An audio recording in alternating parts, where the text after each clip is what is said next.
Sanibonani Dumelang Abusheni Nda Goeiedag nazi kasi bathi sharp kunjani and welcome to Progressive Podcast.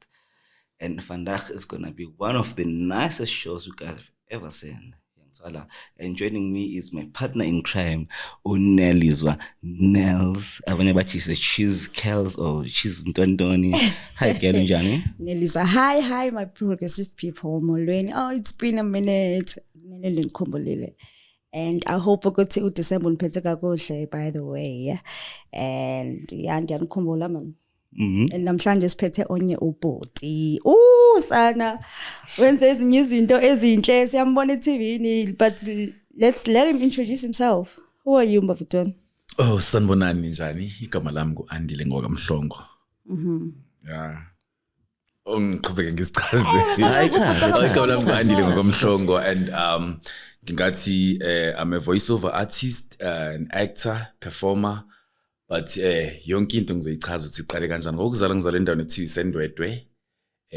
La konke kwaqala khona. Okay. Indwendwe ikuphi? Indwedwe ise KZN. Yabona mo you know inhlangakazi leya kaShembe la baya khona njalo. Isendwedwe inhlangakazi. Yes, isendwedwe lapho khona umbhedo la okushutha khona wakhalanyonini. Angikho far from lapho bekushutha khona wakhalanyonini. Okay. And then apha eJoburg uhlala kuphi? eJoburg ngiya rent Soweto. I don't have a family, so hustling nje lengilethe juice. Yeah, usebenzi. And I'll show you, Andile, like growing up in Ndwedwe, how was it? Bekunjani ukhulela lapho? But angeke ngiqamba manga bengekhelula endoda isemakhaya whemo unephupho lebhola unephupho lani. Mele wazi ukuthi lizofa mongaphumanga khona ngizoyibeka kanjalo nje. Simple. Because nami benginalo iphupho lokuact nele voice but because bekhona ibhola but every time mengebholeni bengihamba ngikhuluma ngiyi-1 iqale lapho kuyinothisa lento ukuthi hey kwenzakalani every time mengebholeni I'll commentate walibamba walithatha walibeka lapha you know yabona ukuthi angifocus ekutheni ngabe ngidlala kanjani ibhola ngiyakhomenta commentary lapho kunokuthi udlala ibhola so kuqale kanjalo nje.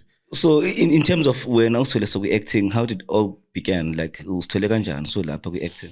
Hey, le story ngizosixoxa kanje ngizama ukusenza sibe sifishane side ne ngizosenza sibe sifishane. So actor kwami iqale so ngoba bengisho ukuthi bengifunde esikoleni kuthiwa ibuhle bemfundi primary school eNdwedwe webe ngihlala nogogo. So njalo mengiye ebholeni bekunokukhuluma ngiyi-1. So esikoleni mengabe kenziwa ama-culture contact to ama-culture kudala bezenziwa iy'kole iy'kole izohlangana ziperforme zenze imiculo zenze in. So at that time khona umjida bekuthiwa Ayanda bengijwayele kumbiza uSidudla bekathanda inyakanyaka umshefane. So every time ekhona ama-concerts esikoleni we saw performer sibe sidlala inyakanyaka or idlala umuzwe insizwa. So we play like you know those things.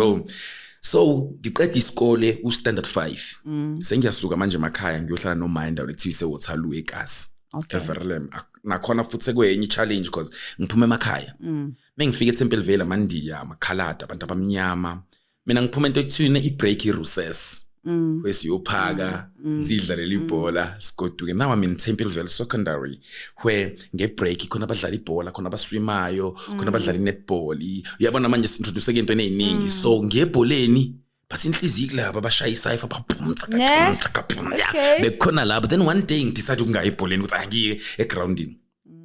Then mengayi egroundini ngihlangana nomjida ekuthiwa uMacBlazer behlezi bemqoqela uNjabulo. Shout out to uNjabulo uMacBlazer ngihlangana naye wabangani bethu bayabaza abantu abaningi abangani bethu.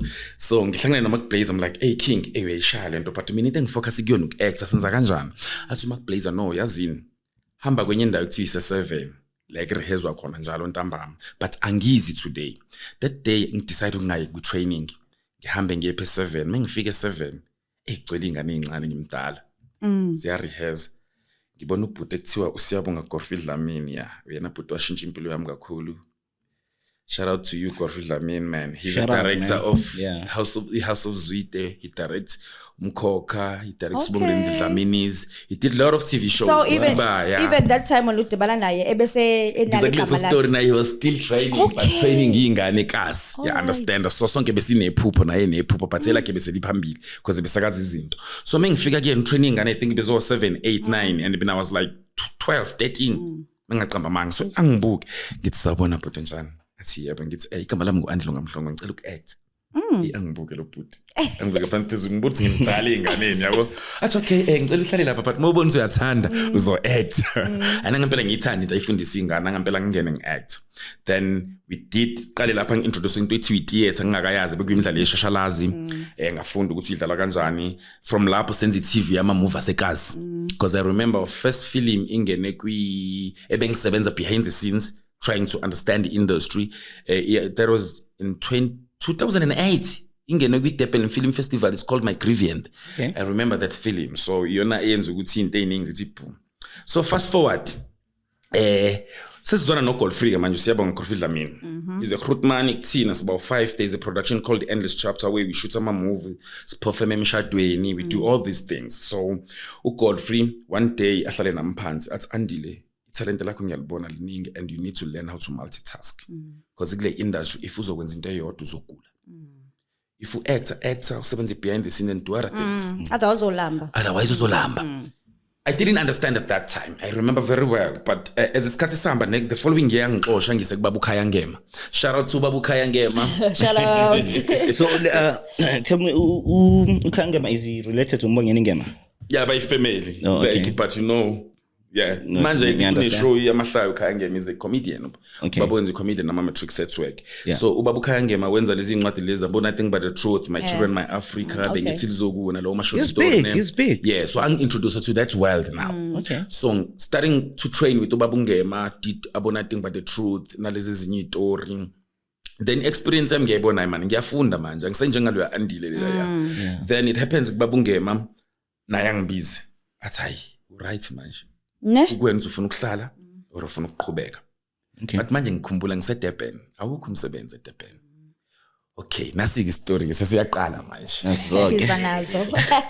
Qala ukushiba kwezinto.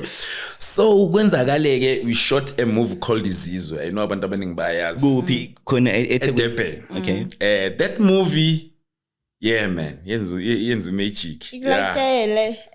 Yenza magic because yenza ubhuti uGodfrey Dlamini he gave a copy of CD ku Angus Gibson weBomb.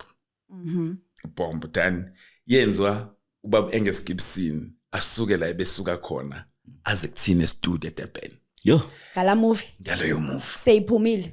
Isiphumile ngikhuluma ngeowner la yeBomb ngumproducer Isibaya not anyone bekhona izone 14 at that time Isibaya singakenziwa esasitshela ukuthi uzokwenza Isibaya. You understand? So mengabe ezokwenza esefika ke thina uGodfrey ekhuluma lezi zinto azizazi athi hey uyazi Angus Gibson umlungu bla bla ethi nas understand siyamazi sazizona 14 not umlungu. Yeah. And asakazi nama producer. Respect. You understand asakazi yonke leyo nto thina ukuthi producer yini sijabulela nje ukuthi kuze umuntu ezone 14 ana ngempela kutshela ukuthi ukusuka eKasu yeSpa kuthatha 30 minutes but mhlambe sathatha 12 minutes siyomhlangabeza sigijima. Then masibuya Angus Gibson sengibona manje mengimdala ukuthi no man kahle ubaba uAngus Gibson ebekabona uGodfrey ubhuti wami unesandla esihle kakhulu uGodfrey ningi into azenzile ku-industry ngifuna ukuxoxa story sakhe uyixoxela yena yeah mhlawumbe one day ngiyombiza ebekabona yena efuna ukumgruma then he told him ukuthi kune production ezayo ekuthiwa Isibaya but ke fast forward sishoot Isibaya aphinde futhi kusele ke sizubhuti wami ngemali ke manje ukuthi hayi mina shoot ama movie mina mhlawumbe uzobuza enye into ubhuti wami bekhulume about the next thing bese kuzi The Road. You remember The Road? Udayikhombula. Mekuzozi The Road he came back to Durban he said uzolanda ubhuti wami ukuthi awumfundisa ke manje usebenza naye The Road as i director but uzoba i-AD. Okay. So ubhuti wami did the first year mina ngisase Durban angifonele one day about December but you know what uzobe extra eBomb. Okay. Wow. Yes. It's a big one. It's a big one. But extra and before Safair, like what I want to understand is when Angus Gibson came on board, like uzekanjani was an investor. You guys are in partnership. Noma unbonile nje and it felt like let me just help these guys out. Yes, it was like that's when you see someone not talented obekanje ngoGodfrey Dlamini. Yeah. And you say more to book ikasilethu mfethu. Mongabelieveli kuwena ngeke uphumelele, let me put it that way. Ngithola njalo. So abantu abanjengogolf nayo ukuthi ubaba engeskipsini afika kamananga efikeli effort yakhe ugolf ukuthi afight ukuthi engeskipsini awubona umsebenzi wakhe so that ezofika, you understand, because I think naye megaleli what was like this is the guy unga change impilo or ungenzani, it was something like that. Thina sibuka ugolf ukuthi nanga umuntu unga change impilo yami kanti naye ubuka abanye abantu, you understand. So it was something like that because usikhulume kakhulu. I've learned a lot from iBomb kakhulu, I won't lie. And how long did you work at Bomb? eBomb ngihlale the road. I would say because of ubhuti wami banjengobhuti bonke abantu baseBomb. Basebenza kwi-crew banjengobhuti. So that means unenyuko nje mona. You've done a lot of productions, right? Njengobuchaza unemali most of it. You do have money. Siyeza kuleya ngiyiphendula but siyeza. I'm a hustler. Ngiyifune.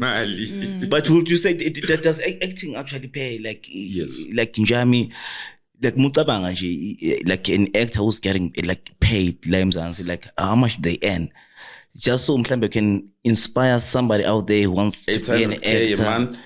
What? But now the question 800K in a month. For how long? Shit, bro. Depends on your contract. Yeah. So iyakwazi ukulasta for ibinyaka. Yeah, there are actors who get like 500K, you get like 400, you get like 300. It depends. You understand on ukuthi ubani kanjani. Experience. Yes, experience. So, ngifuna ukusheshe Okay, Aaron, ndifuna ubuyela back to your story and uba wafika kanjani eJoburg. Okay, yeah. Ngoba bengichaza ukuthi ubhuti wami ngifonela athi ikhona ishow, ubhuti wami Mayisela uGolf esesebenza then shutha ngikhulumele. Yabona ukuthi no, you know what, khona intwana yami eseDurban ngicela ukuthi izoba iextra nje just ukubona ispan. Sure. So mengifika ke okay, fast forward angilazi iJozi angifonela ubhuti wami. I remember I only had 1.5 ebenguthola from movie besiyishootha nabo Sandile. And that time 1.5 ayinini, right? I think ibiningi. Angazi. 2008 yeah. So I got like 1.5. Yeah. Nakhona imovie ethi phuma esinema izizwe, you know, so bengino cash bengu-save. So ubhuti wami ngibize ethi mele uze eJozi. Ngitshela umama wami kahla ngicelanga ngamtshela umama ngeGoli because ngalibona iphupho liyafeza yenzeka ngoku uyalazi. Then umama was so happy ngikhumbula kahle ngithengele iChicken Express no banana. I remember ngafika eGoli okay ngifike ngisebenza kwiBomb. Fast forward uyazazi mangabe uyiperformer ukuthi opportunity abanginike yona ibenkulu ukuthi ngifunde iTV njani, to be behind the scenes and to be background, but I was like ngifuna ukumove la. I'll satisfied, yeah. Then I start networking. I remember ngiqale ngithola enye agent ngi-attended i-audition ye-Unicant. That was my first commercial engiyenze no-Louis Fico. That was in 2015. Wow. Yeah, abadlali beMadrid, I was with Louis Fico, so like isa trend khona. Okay. I was doing a Heineken advert with Sony. It was my first ubona cash wakwi-film. Wow, yima ufakwe ile agent yakho pha kule. I-agent engiyithole mengifika kwi-The Road now sengikhuluma nabantu angithi. Then mengikhuluma nabantu ngithole le agent then audition bangibize ayucastiwe as a hype man kwi-show lena just nje uLouis Fico ngimphuca ifone ebuka i-UEFA Champions League. Then after that I got a film sengiyamanje singene kanjani kuMamzansi Bioscope ama-location Bioscope la engiwenzile. I think abantu abaningi bangazi ngawo. Asikwazi ngawo nami. So ukungena kwama-location Bioscope mengiphuma ukwenza i-Heineken advert. I got this lady ebengisebenza naye athi uzoshoot movie for iMzansi Magic but abafandiwe. Okay. Then ngivume because angenzi lutho. Mengifika ngifica uKamo, shout out to uKamo. I think ushaya ama-movie amaningi location Bioscope lo bekanehle ngabe bembiza uKamo uSikhothana so yes, ngifica uKamo siperforma naye this movie. uKamo athi kumina, bra wami performance yakho ngine movie engizoyenza. But I need you to come to your audition ukuze ngi-acte nawe. Hayi andile. Then I'm from Durban where shootha lama movies whole angaka understand. Yabona mophuma eDurban ngenqamba manga wazi nokuthi yini izikhadi. Sivalelekile siphuma eDurban when it comes to ezinye izinto ze-filming. Why is that? The business side of understanding. Yes. Like yini kunjalo? Like as mina there's one thing that I don't understand is why is it we always look up to Gauteng as a place whereby things City like of gold. Yeah, like is where things are actually doable. Yini wrong mhlambe ngabo Thekwini and other cities? Why do we so izinto lana yini enzima yazi lo mbuzo wakho ngizophendula ave nginazo ke impendulo. Isanazo. Yazini ubhuti wami enzima. Ask myself yini indaba? Igoli indawo lingenawo amakhaya, indawo lingenayo inkosi. Oh, first shuthi kampuze endleleni. moye emakhaya khona induna khona inkosi moye eDurban indawo nendaweni induna nenkosi when you come to Joburg ayikho induna inkosi indawo kamasipala you can be your own king kwawena yeah so ready sizoba semumva ngezinto because kumele uyicele emakhosini kumele uyicele kobani kuthina so when you go to Eastern Cape Free States and whatsoever indawo ilawo lamakhosi and so you mean to say like as you're saying to me right now so like those nkosis and ndunas like they somehow deprive you of wanting to achieve your dreams in some way or the other or like why is it the process of you having to go to enkosini to mhlambe to qala your own theater play no angizama ukuthi inkosi khona into ezivalayo what I'm trying to say is that la isizwe singaphathwa inkosi ngeke usifanise nesizwe sinobaba it's like umuzi ongena mama nobaba onezingane nomuzi onobaba nomuzi onobaba nomama nomuzi onobaba nomama nomkhulu it's like that mhlawumbe ngazi mengiunderstand yeah and I also feel like ba indaweni lenkosi sometimes the understanding yabo nobaba bona bangayi-understand ukuthi how important this is now for wena funeke uyoqala kuye kulo lithetha iba umzo onomama notata nendaweni abantwana eGoli you are your own person yabona you can dream as like there's no limit you see ba inkosi yakho so iGoli nje kumele ube strong ngokulona bhuti wami so it happens ke uKamo ke ngobe ngisho lento le uKamo ke angibize kule movie so ngileli Sunday ngiyo attend audition yale movie angibizela yona afona uKamo ngikhumbula kahle ngigqoka into egrey ne-short pants egrey hey wena sana ukuphi hayi ntwana mina ngilele kambani athe mfethu ngilinde wena la audition ngithi ntwana ngiyavuka ngiyeza ngingagezi ngaphela ngibamba iteki ngizibile because I'm thinking it's one of those things ezingabhadali and ngidinga imali ngidinga irent ngihlala emkhukhwini eJozi ngicabanga so uKamo ngivuke ngitshela ufana ngiphelezele sivuke siwalk because ibisezola le audition bra now mangifika uKamo nginika script anginika audition okay lento lengiyeza italent calling nani ngiyeza fast kulezo zinto so ngifuna uqeda le ndaba so meka nginika iscript ngisifunde ngibuka intwana engizoyiphika because bese ngingathi ngiphike le ntwana ngingene nayo emengena ku audition shout out to Itamalam Ref Tumza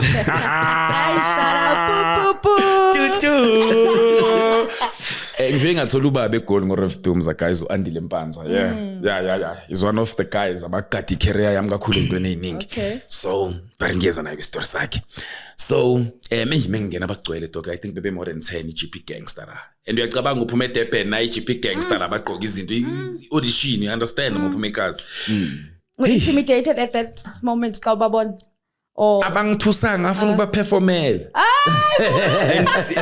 the thing about me I'm lying yeah I was like okay yeah let me shine ayala ngampela first two lines you kick everyone when silent two lines so I knew ukuthi ngiyabathatha ngihamba nabo but I don't know what bazongicasta but whatever I'm doing yenzeka I feel yabo because acting is emehlweni but abame ngibuka so akufana makubuka manje ngiseyibo but okunye sisakhona lokho so bayifile ekudlule 3 days angifonela uthathiwe movie yo guys shout out to cast yentwana yami because I remember mangene egreen room there was uGunman Christopher Kubeka may his soul rest in peace uGunman ngivuka ama goosebumps because uGunman mega shona he called me abantu abangazazi lezo bekumele ngiye naye kwenye show ekuthiwa iThuba SABC1 he called me beka sesosha ngove at that time bekwi if I'm not mistaken it was Friday or Saturday meka ngifonela I was shooting I was like yabona sana ukuphi ithi mina ngikhona hayi Monday siyahamba siya koba budidi eshupo pine spinach ethi yong introduce akubona no ethi soyakubona isinawana because kunale show abay audition la ithiwa iThuba. When I was watching The Queen ngo9 someone called me and said ukwakhuluma no gunman because even wathatha isigqoko sami yabona I think khona nje izithombe zakhe zokugcina igqoko isigqoko sami angiphuca sona kwiset because ngiyayithanda igqoko so wasithatha sashintshisana actually ngathatha Santoshikazi uNtoshikazi wanginika isithombe ngiyeza na oy Intoshikazi ngathatha Santoshikazi ngathatha sagunman ngathatha sami ngasinika ugunman yabo because was uGrootman I was like ngiyakunika uGrootman from Izo I respect like you understand yeah. So fast forward ngishaya intwana yami ingibeke intweni intwana yami yayikhuphula ibha eMzansi Magic after wona ama location bioscope amaningi ayizela ama location bioscope amaningi yima Andile sorry to disturb you phone lebala I character yakho obuthanda uyicastelo yayi character enjani like uthanda udlala indawo ezinjani ungulo stoti tatati unabo stothinyana nje like athi ngenza so isigqoko ngizoba no usile yazi ngihamba kanjani angazi mfethu because kwakuyi character umfana uStoti no but ongekho uStoti lo mfana uStoti ngesimo sasekhaya ukuthi usister ahlala naye abazali bakhe balibulawa iHIV and lo muntu ahlala naye uyaphuza akabathengela so imali yerent uyathatha ayiphuze so I need ukubhekelela into nasedladleni in order ukuthi ngibhekele into nasedladleni manje ngifaka u7 so uStoti bamqhamuka kanjani ngicina sengenza into eyirong okay but akugona ukuya yini u7 yini u7 7 lento yokuthi ngizothi yenza ngenkani ubone maku7 ekseni ukuthi uvuka ukuthi esekushaya u7 manje ngivuke uyakukhomba u7 manje uvuke ne ubone mekushaya u7 ulele uyi out so u7 bekuyinto kanjalo so bengikhombeka nami ukuthi ngihambe ngiyophanda ngibuye sengisigebengu kanti angiboni mina ukuthi ngenza ubugebengu bengitsho singisiza edladleni so ngena kanjalo crime because I think abantu abaningi benza crime bengazi benza crime benza crime umuntu useyitsho singena right yabo because usuke siza whatever isiza so nami kube kanjalo so mengabe ngiyenza le show intwana yami then after intwana yami lot of Lokshin Bioscope came lot I remember mengabe ngifonelwa from a hostel I was supposed to be in a hostel season 2 yes bese ngishuthile 3 weeks then iCovid yeza ibulela abantu abaningi iCovid yenza okuningi ihostel bangifonele ichannel Andile ususebenze kakhulu like so right now we giving you a hostel to come and play ihostel season 2 wow big one yeah that was a big one and because hostel I had actors ezininzi ezisebenzileyo also in the industry so it means when amabekbiza baya expose as well but Andy like can I also ask you one thing bro like do you guys get paid like the same salary as actors like within a certain production njengoba uchaza nje ukuthi you once acted kwiwastela ne so do you all earn the same salary or differentiate ukuthi lo yaziwa lo akaziwa I would say igama nephathi yeah sometimes ungadlala iphathi enkulu but igama lingabe likhulu ngeke bakunike njengalo negama elikhulu odlala iphathi enkulu but igama ilona ngingasho ukuthi ulakha kanjani nokuthi ke imizi yabantu inemithetho engafani you'll find kaShabalala abanendaba ukuthi uAndile usephumaphi bazonginika into enginideserve for istory you'll find kaMthembu banenkinga ukuthi ayi uAndile uzoyithatha kakhulu le mali or uAndile ayasimaze into eziningi so mnika le mali my first film angifuna ukubiza amagama ama production I got like 3,000 for 5 days you know my first film I got 3,000 imali ye one day le okay my first film from Mzansi Magic but angiyibhekanga ngale yondlela ngayibheka as someone ozobeka igama biography yakho uya build after that first film angifuni ukuthi isara lengayithola but if ngayibheka ngale yamali ngangeke ngibe sharp no pause so fast forward because isikhathi sasinaso it must ngenza Lokshin Bioscope ke kuzi hostela I think I did the hostela for like 3 weeks ngilishoota yama PR shooting introduce komunye umhlaba ke manje because ubaba uDumisani Dlamini bekazoba ubaba wami kwi-hostel uChester so ngomunye umhlaba manje nakhona sengiza kulento yesikhathi lati ngikhuluma ngayo sisafika ne-depression everything ngizongena kuzona kule industry kunzima uku-understand isikhathi mongakazibona ezinye izinto because le industry ihamba ngesikhathi ihamba ngama-season so at that time bengitsho ukuthi ngiyimi ewe yokuyenzeka futhi la ngifuna uqamba manga bhuti wami I did like ama projects amaningi now I thought yimi izinto zama voice over ezinye ezinye izinto za you at the peak of your career like yes at that time kuzi hostela kuze ezinye izinto the next thing kuzi COVID kube ngathi ayisovala for 3 weeks I think ngiyakhumbula kuba kanti ya 3 weeks and lalelake mekuzi hostela sivala kwi-COVID ngikwi-contracts bangiholela ngihlele ekhaya ngihola imali yami iphelele sana uyapopa wo bengihola imali yami iphelele ngihlele ekhaya kwi-COVID I won't lie bengiholela imali yami njengoba injalo besivula ngitsho ukuthi nginomsebenzi kanti sebefaka omunye umuntu angisanamsebenzi kanjani kwenze kanjani I think i-production ebiphethe ihostela ibe nama production amaningi shothi nokuthi nami mase ngibuka manje sengikwi industry ngokukhula le mali besiyihola sihleli bekuyimali yeproduction bemile singaholelwa ngokomthetho ukuze mekuvula shoot. Oh, okay. You understand? Sengibona masumdala lento suku industry. No man, kahle yithi sidle le mali. Ngokufuna ukuholelwa sihleli. Kanti sidla le mali ya 3 months ngile ngabe sewusho. And how much were you guys getting paid at the time of COVID-19? Nah, they were paying me, bro. Okay. They were paying me. I won't lie. They were paying me because ekhaya be umama mebera. Choza tsuma kwenzakaleni kanti wena? Because I remember kwasho umkhulu nkosami at that time, but bebhatala. So i-hostel ukuzokala lingifundisa into eningi but wami ngabe ngiluza ideal yalo. Lingifundisa ekutheni ngiz-understand mina Andile Mhlongo, nokwazi abangani, nokwazi ukuthi ngizofunani kwi-industry. Kwi-industry sonke sisebenza umsebenzi wokuba i-public figure. Yeah. But as siyama public figure khona uNkulunkulu abagcoba ukuthi beba ma celebrate. Yes. So wena kubalekile ukuthi uzi-understand ngoba ungena kwi-industry ukuthi uNkulunkulu ungibeke kuphi ukuze ungafuni ukuyifanisa no spa or i-celebrate while nenza umsebenzi ofanayo. Usipha uNkulunkulu umbekile ukuthi uyoba i-celebrate esebenza umsebenzi oba i-public figure. Ngizokisa kubadlali bebhola badlala bonke ibhola but abaningi abadumile. Why? Bonke basebenza umsebenzi opublic. But ngeke kuze bonke kuthiwa Tiko Modise Sipho Mbule bani. And ngeke kubabone becompete. So inkinga kuthina I think ngokucabanga kwami iqala la inkinga khona mase ngenza umsebenzi wakwi public figure sengiyibona ngikwishow sengifuna ukuyiqhathanisana noSibani ohlala eSenthini. Kanti uNkulunkulu umbekile yena ukuthi singaba kwishow eyodwa but yena ahlala eSenthini mina ngihlala eKasi. Angimananga ngifuna ukuyifanisa naye. Mhlambe mina kudalela ukuthi kumele ngidrive iPicant imoto. Sengifuna mina ngiyothenga iMercedes. Ngoba nakho ngibona ama-actors amanye afike apake nabadlali bebhola ngoba ngithi ibhola ngidlalele ngiphama ku-Golden Arrows. You'll find bzzz mopaka pake imoto ey'nswempu la but zibheke wena ukuthi ubani. But don't you think in a pressure ye society, because andithi xa uyi-public figure thina singababukeli we don't really understand ukuthi ihamba kanjani xa sikubona phayana sikubona uphumelele upopile uphile life right. So don't you think nayo i-community inendlela yofaka i-pressure emntwini ba hayibo simbona eTV kodwa uhlala nathi apha eKasi? I think mawuzazi ngeke bakufaka i-pressure. Inkala lapho uthi uqhubeka mawungazazi. Fana noma abangani bekhona be-5 nokuhlala nabangani ababhema ama-drugs obhema insangu uthi ubhema uphuzi but uzona nabo for 5 years. Why bengakufakela i-pressure ukuthi ubhema uphuzi? Because uyazazi ngithi.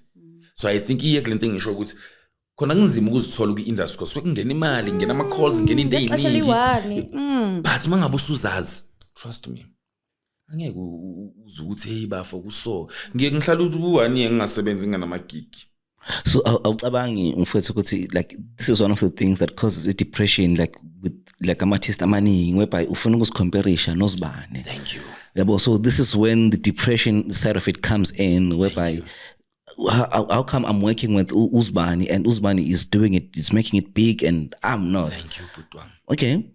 So when I address kanjani, like what would you say to somebody like who's in the field like how can they actually maintain themselves without having to put a lot of pressure on themselves? Yabona ukuthi umuntu angazithole sekane depression yabona izinto ekanjalo.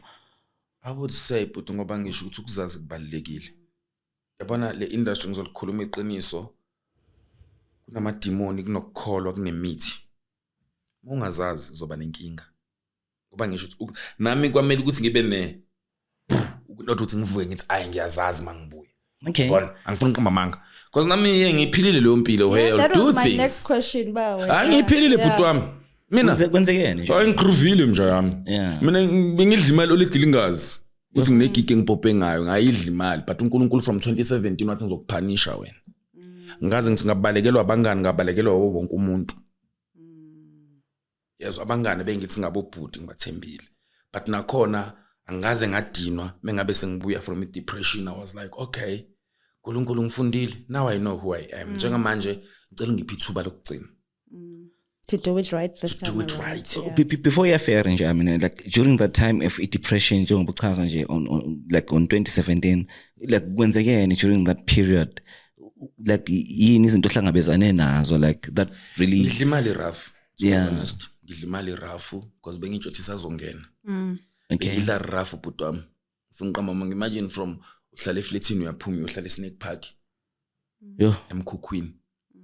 Yabo bengidla imali rough because I was doing a lot of things for ama voice over. or for radio, for ezinye izinto. So imali ngena left right Ibingena left and right. and for something that you love. So ilula because it's not like you're doing a job when into ithandayo. Yabona Getting paid for it. If umama umntana ngithiwa kashonanga 2017, I would have killed myself. Only thing that made me ngazibulali is to ask myself, it's okay right now. Konke kuyaphela but lentwana le ngizoyishiya nobani. Sorry to hear that, man. No, if beka khona I swear mhlawumbe ngaba ngikho. But thanks to my mom, she was there and praying all the time for me. Though akazi uthandazelana, mina I know ukuthi ngenzeni. I know ukuthi ngenzeni ngidla imali engakanani and right now I don't have anything.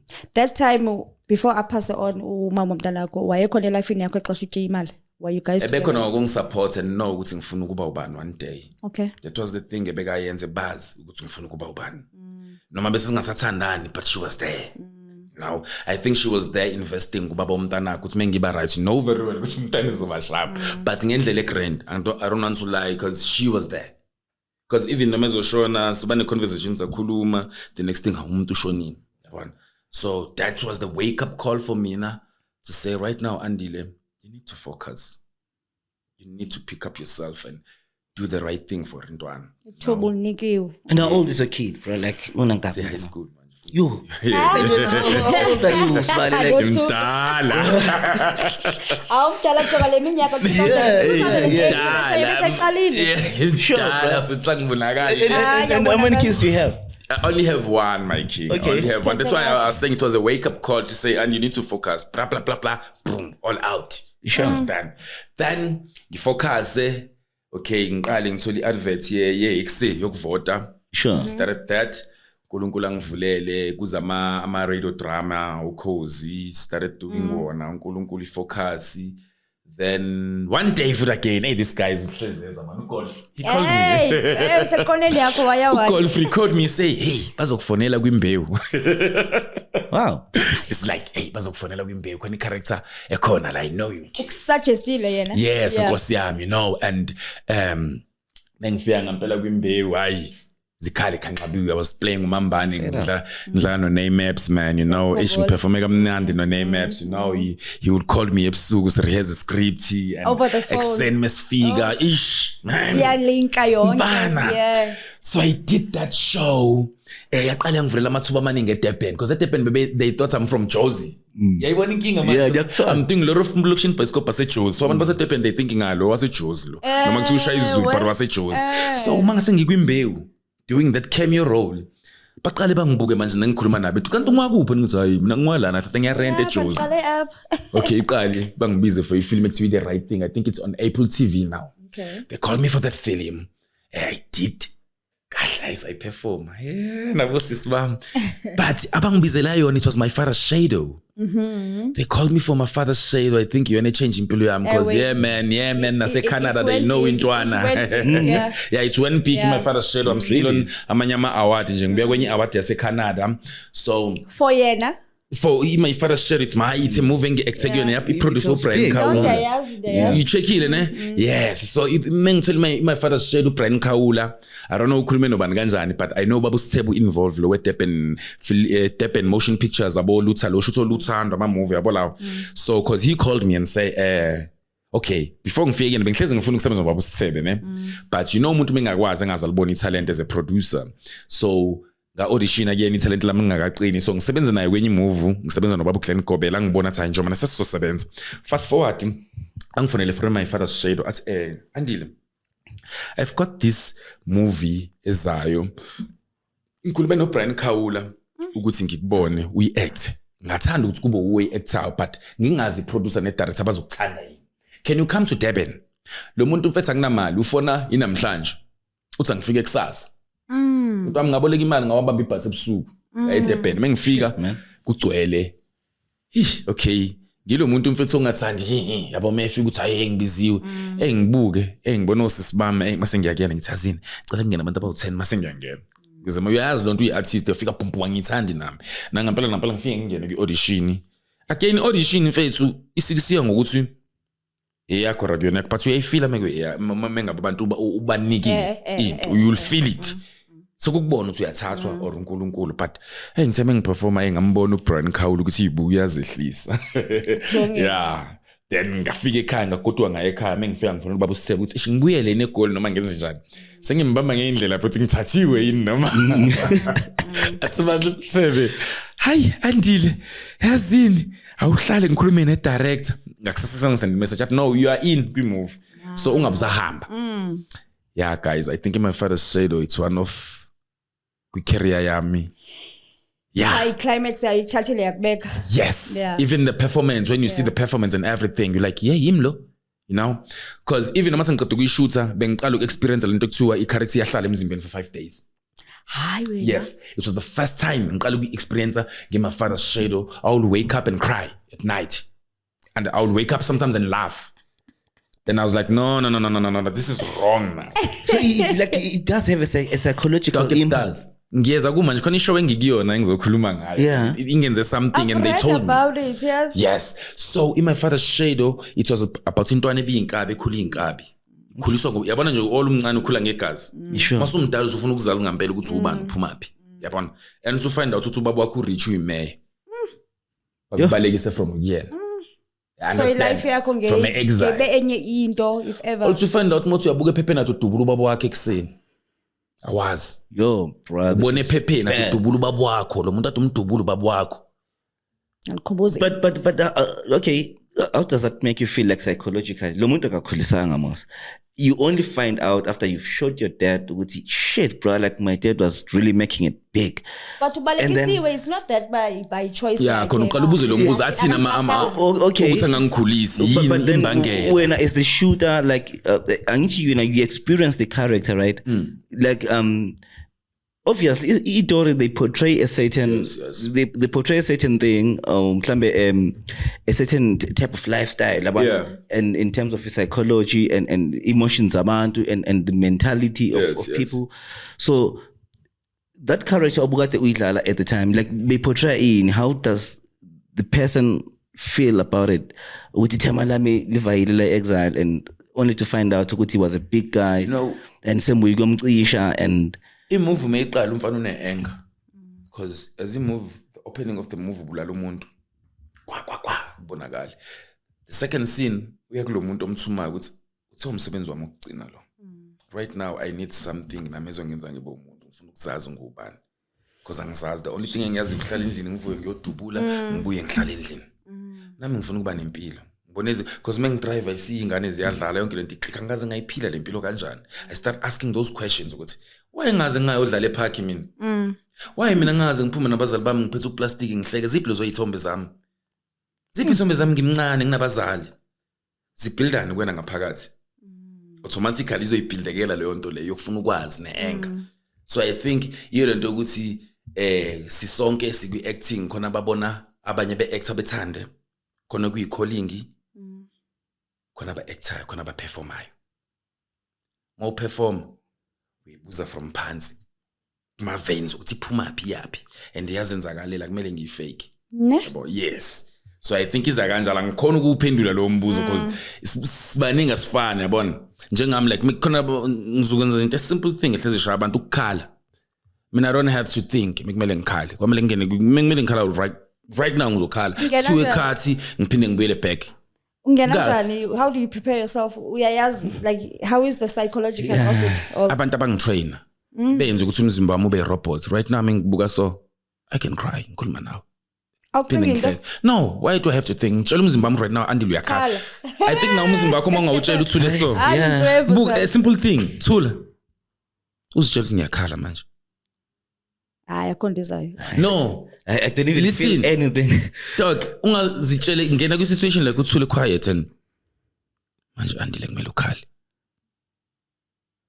the body ngeke ngene because akuyonto itrainile ngithweni but mina because right now ngifunda scripts and say andile siye ku situation eso ngitshela ngikhuluma nomzimba wami and songena trust me songena bhuti wami sizongena for mina ngazi abanye abantu ngikhulumela isimina ngithi angikhulumela omunye umuntu naye sonke sinendlela zakhe but for mina angikumelanga ngicabange ngomkhulu washona ngobani washona into ezenzakalelayo iyo lento engenza ezinye izinto zubizo ezinye izinto and usebenzile wena andile because ubuso bakho you are all over like sometimes uthi ungayazi ba the time bensa checker and I'm like before ukujongisisa ndiyamazi and ndiyamazi kakhulu ubone kona ngekona.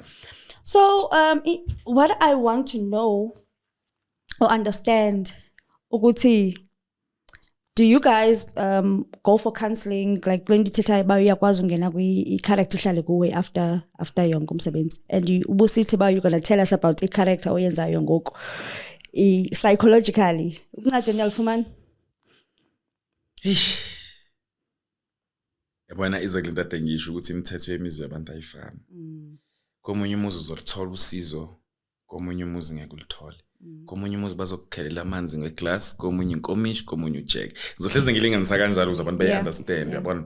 So you'll find kwenye production they will tell you about the character that you are going to play, and bakucheck bazokusiza bakumithe halfway. Abanye they will just tell you ukuthi wazi uzodila nani. Okay. Yabona. Like njengale ngenza manje, I just got a small role nje kwi-generation that I'm doing, which I think TX yakho niqala today. Qala fanda. So yeah, TX yakho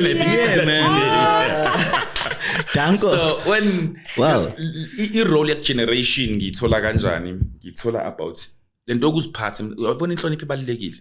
Too much. Kule industry into kumele siyikhulume le inhlonipho ibalulekile. Sometimes yona ezokuphumelelisa inhlonipho. Lezi videos enzwa yes live uthetha yonke into ku social media, expose and not knowing ukuthi you are burning the bridge osayidinga. Yeah. Bangaka abantu abadlale ngathi sila. But never ukuthi ukhulume ngaba ngithi ukufunda move on. So yona into engiyifundile ngitheme ngifika kwimbewu ukuhleka nani bekhona Eugene now usebenza kwi-generation. So one day Eugene ngisegoli man kwenzakalani, you know mohlupha umuntu athi shwena wayongasho yazini nasi script awushayi audition. Hayibo I did audition kule 2 days athi labantu bayakuthatha andile wenza njani, angiyazi into isho sakudlala bright generation leni uyacabanga. Yima i-audition yakhona ufumene i-script the day before. Mengimtext I think kule 5 days. Then angitext that khona script engizokusendela sona ngine audition. Ngithi mina okay I send audition. Ngiyifunde ngiyibuka le character bafethu. Ayikho lula. Ne? Ayikho lula. What does it entail? Kancane nje bro. Ayikabi nje. Okay ngidlala uWhat Scene ne. Okay. uWhat Scene umfana uphume Alex. Meka phume Alex lapha bafana bamachance man. But manje I think uwele ezandleni eyirong zamamasondo wenyanga and wamfaka undispell. So sometimes I will kidnap ngaze yabona lento iveza into eziningi kunabantu abaphuma bo kidnap lapha kuthiwa omalgatshu ngathi abanye babasuke bengazi bathunyiwe ba undispell. Okay. Ba undispell so ukuthi ngiyakuthuma mbi yokwenza into ukuthi but izinto thina ezivalelekile kuthina ezabantu esenze ngathi azikho zikhona. Uthothi umuntu ngizokushaya ngespell phuma ebusuku uhambe yokwenza something then you come back ekseni ubuya wazi. Oh my gosh. Kuthi kwenzakaleni into eyikhona lezo. Yes, into eyikhona zenzakala. Shan. Uzovuka ebusuku ufuka ubulala umuntu lo okuthumile then you come back. It's like when you just even you knowing you don't know anything bro. Man. When you just ubuphupha wena kanti ubungaphuphi ubukwenza. Yeah. So niyabona mase kumele uyiportray uyidlale yo character ngeke ibe easy. Ndiyayicinga. Yabona ngeke ibe easy. So at the same time funeke ube ngumuntu oppossessed. Thank you. How do you And what generation tonight? You'll see the different dwells of that guy. I've always had this belief, Yaguti, why doesn't law, like this law that you're actually practicing, why doesn't it always like blame Ubtagat? Because Ubtagat number one ending layo. Yes. You know, because imagine, bro, like for example, like umuntu is possessed, he wakes up at night, does a certain crime, and then without even them knowing that they're doing a crime. Do you get me? So why don't we have? I know Faga's Hitchcraft. So that is why, like, but witchcraft happens, bro. Every day, man. Yeah. Right now, ngakushaya ngezulu shoni. Sazi naso yithu ukuthi yimi. But ubani ozokuprova? Stinky proof before ungibophe. Yima ke ngoku ma upossessed le character kuyo, meaning i-guilt conscious awunayo because oh man, I can't wait to watch it. Because the next thing mangabe thothi ngiyavela abantu bangibalekela, I'm so confused why bebalekela abantu. Icala fanda. Yeah, today TX yami iyaqala. Today on the 16th. Progressive people namhlanje 17 ka December 2025. Yeah. generation guys nisiyobona le character ka Andy. I can't wait. So what's your name like Watson ngidlala i-character ka Watson. Watson yalizwa neligama lakho futhi. Yeah, enye nje awuthi Boshra. Serious bro like Sizoboshwa. Idip mfethu idip iyenza ngafunda into eziningi le character ngifundisa into eziningi zo witchcraft obenzakalayo especially einganeni. Saying ngiphume ngifundile lapha and ukuba nabantu abanjengomama ubonga indaba they will make sure that you understand the story, you understand everything before ungena usebenze naye. So nje ukubonga lo yonto le nokubonga indlela abangiphathe ngayo ku generation yo guys baphathana kamnandi. Not ukuthi yonke indawo guys engiyeke nabaphathana kamnandi but I think a generation ilento yokuthi you know more ufike kagogo kusakhona ugogo nomkhulu. And like I just want to say this big up to ubonga indaba bro like she's been there bro on generations bro. She's been there for like bro for ages man. Bengakazi nokuthi ngiyoke ngibe ku generation nami ngisabona igama la mama ubongi. Yo Nsafunda. So what is she like wenza ndapha like is she still a head writer? Yes. That's beautiful. Big up to you Bongi wherever you are. Yo mfana and uma unganokha ke namanje ngo 5:12 ubuze something uphinde ubuye ngo 10:12 ask something uphinde ubuye ngo uzokunika i-answer kanje ngendlela emnandi. She's patient. Yes. So before generation what was your last work? Oh, generation! I was doing a Netflix man with the black brain called Detention. Yes, I'm calling you. Yeah, I'll go and check it out tonight. But I got boom. Okay. I got boom. So before ngenze generation, I got a Netflix with the black brain, but I'm only featured from episode 4 and I'm episode 7. So I think I'm only episode 5, 6, 7. As Dr. Pumlane. Yeah, man, Dr. Pumlane. Yes, it's such a pleasure. Ngize ngikunika into ehlukile this time.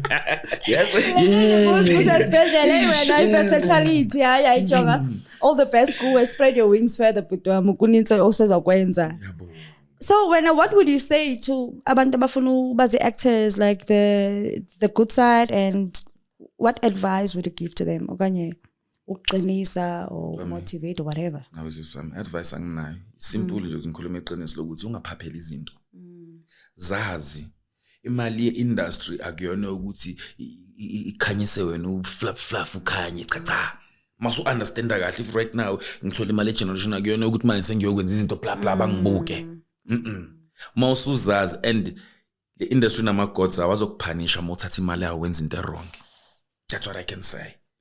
Mawuzothatha imali yalabantu labo hlezi ucela kubona isinkwa uyithathe wena usuyakhohlwa yokwenza into wrong ithe uzophanisheka so anginawo amagama ukuthi nje asiye kuphapha nekuphapha nami ngiphaphile ngakho ngisho njalo asiye kuphapha but nakhe ngiyakusho sengohlo kubatshela neShrek the guys we did Shrek yesiZulu bekuyithina bengidlala uDonkey kuyona Shrek yesiZulu yes I did Shrek 1 2 3 4 yesiZulu I did uDonkey kuyona Shrek iyadlala ku 113 manje okay yes voice over nguwelo yes usha uDonkey Shrek man sengikhohle uNkulunkulu mkhulu yazi. How was that for you like yabona manje kukho ama cartoons but until ukubona baye unayo shame sense of humor nayo izinto zakho lezo boza le mfethu kumnandi ngifunde kakhulu kubonga nje ithuba nakho konke nokuhlezi uthobile nakhe ngingakusho anginawo amaningi. All right.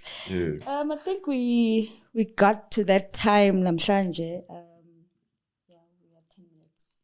We have 10 minutes. We have 5 I think. So my progressive people, stay tuned on and andile nimbukele guys nimbone lo bhuti wenza into ezinhle and siyamva kwi voice overs mali besingayazi ba so finally we meet the face behind the voice. So Njami like what like any last words final words mhlambe njoba siku December kanje like what's your advice like to people out there? No. Mfethu inkinga lombuzo angena umuntu okudima advice bathi nje ukuthi siphephe emakhaya yonke into esiyenza usicabange before siyenze sikhumbule ukuthi uJanuary school fees imali zomalume ama uniform asimele ilokho engakusho ukuthi whatever siyenzayo guys siphephe nakhe ngakusho ukuthi usigade nje Siyabonga ke njami and thanks for having you on our podcast Vandag.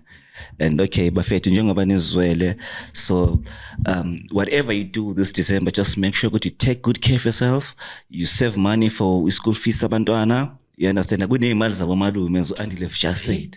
You understand? And bayiphelele. So guys, anyway, whatever that we do, let's just think about January, which is coming. Impilo isaqhubeka. December is not the end of the world. It's not the end of everything. So bafethu, please don't forget to say something, Nelly. And as our goals, whatever you are working on, kulonyaka ekakhange yenzeke. Siyaqhubekeka. We keep on building. Une timeline yakho, but even the universe, Chico has got a time for you. So let's keep on. And do you know what I love about it? I'm sorry. I love the confidence in your face, the way how you're actually putting it. I wanna like that confidence that she has. I wanna like, and please now, Ekaya, even if you do have an opportunity to watch this podcast, please be like her. Whatever you do, your confidence that you have. Subscribe, share and like it and share it. Comment, and guys. Don't forget to watch Andy Lemhlongo, aka what's in on Generations, the legacy. Bafethu, let's support black talent, and Danko Andile for joining us Vandag and the program, and Sebonga, and to our people out there, our progressive followers, Bafethu. Ugezi ikara eranki e-Britex ranki uyabhayisa yabona khona abantu ababhayisa phela. There are many ways of buying, ngithi understand. Yeah noma we out nje bayabhaya, you understand. So bafethu, wherever you are, like Santanda guys, and Danko ngibamba lapha. Yeah.